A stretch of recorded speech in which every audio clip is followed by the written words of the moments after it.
Sabe, lá em Gênesis, capítulo 18, tem uma cena que, nossa, ela meio que apaga a distância que a gente imagina que existe entre o céu e a terra. É um texto que, à primeira vista, parece simples, né? Mas ali está guardada uma das revelações mais íntimas sobre quem Deus realmente é. Pensa só, o Criador do universo, ele não está num trono distante, mas debaixo de uma árvore, no calorão do dia, pronto para sentar e comer. É sobre isso que a gente vai conversar hoje. Sobre esse Deus que visita, que promete o que parece impossível e que nos chama para um papo reto. E a pergunta que fica, né, que eu acho que acompanha a gente na jornada da fé, é justamente essa. Será que o sagrado pode mesmo encontrar o nosso dia a dia? O eterno pode tocar na nossa rotina, sabe, na poeira do caminho? Bom, Gênesis 18 não só grita um sim, como mostra a beleza de como isso acontece. Então, bora mergulhar nessa história. Imagina a cena. Começa de um jeito super normal, quase banal.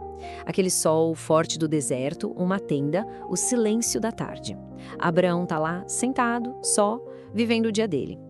É exatamente aí, nesse cenário de normalidade total, na rotina da vida, que o céu resolve descer à terra. Sem trombeta, sem anúncio, sabe? Só o barulho de passos se aproximando. Então, o nosso roteiro, por esse capítulo, vai passar por 3 momentos-chave. Primeiro, essa visita divina, bem de perto. Depois a promessa que gera aquele riso de será? E por fim, a intercessão por Sodoma, uma conversa que é simplesmente impressionante. E aí que começa o primeiro ato, um encontro que muda tudo. E o mais incrível não é o espetáculo, mas a proximidade, a naturalidade. O divino aparece ali como um viajante cansado, aceitando um convite para descansar e comer. Agora, o que é fascinante de verdade aqui é a atitude de Abraão. Pensa bem, ele vê 3 estranhos, não tem a menor ideia de quem são, mas a reação dele é, pá, imediata. Ele corre, ele se curva, ele oferece o melhor que tem. A hospitalidade vem antes de saber quem está ali. É um princípio poderoso, né? Acolher primeiro, perguntar depois. E naquele momento, naquela refeição simples, o Criador de tudo está ali, dividindo o pão com a sua criatura. Bom, vamos avançar um pouco para o segundo ato, porque a coisa fica ainda mais profunda. Daquela comunhão na mesa, a gente passa para uma promessa que, olha, parece quebrar todas as leis da natureza. Uma promessa que vai testar os limites da fé e da nossa lógica. Sara, que estava ali escondida na tenda, escuta a promessa. Daqui a 1 ano você vai ter um filho. E ela ri. Mas sabe, não é um riso de deboche, é o riso do cansaço, daquela incredulidade que vem de décadas de espera. É uma reação tão humana de quem já viu a esperança morrer tantas vezes. Como alguns teólogos bem apontam, esse riso não cancela a promessa, de jeito nenhum. Na verdade, ele só revela o quanto a gente é frágil diante da fidelidade de Deus. Isso aqui resume perfeitamente o momento. De um lado, você tem o riso de Sara, baixinho, escondido, que representa toda a nossa lógica, os nossos limites. E do outro, a pergunta de Deus, que ecoa, né? Existe alguma coisa impossível para o Senhor? É isso, a dúvida humana batendo de frente com a soberania de Deus.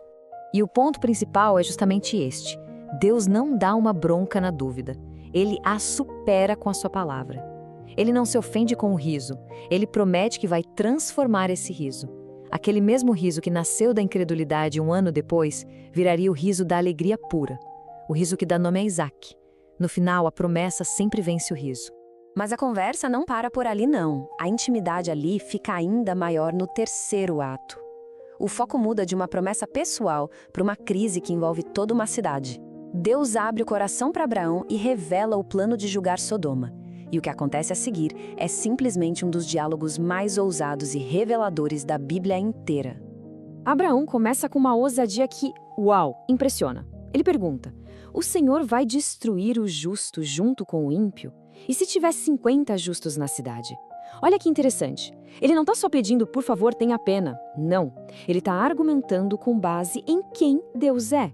Ele apela para o juiz de toda a terra, pedindo que ele haja com justiça. É o começo de uma negociação sagrada. E Deus concorda. Nesse momento, parece que uma chave vira em Abraão. Ele sente que existe uma abertura, que Deus está disposto a conversar. E ele continua: e se faltarem 5 para chegar nos 50? A cada pergunta, ele não está só testando os limites da misericórdia. Ele está aprendendo, ali na hora, sobre a profundidade do coração compassivo de Deus. E a conversa continua. 40, 30, e a cada passo a reverência de Abraão aumenta, mas a coragem dele também.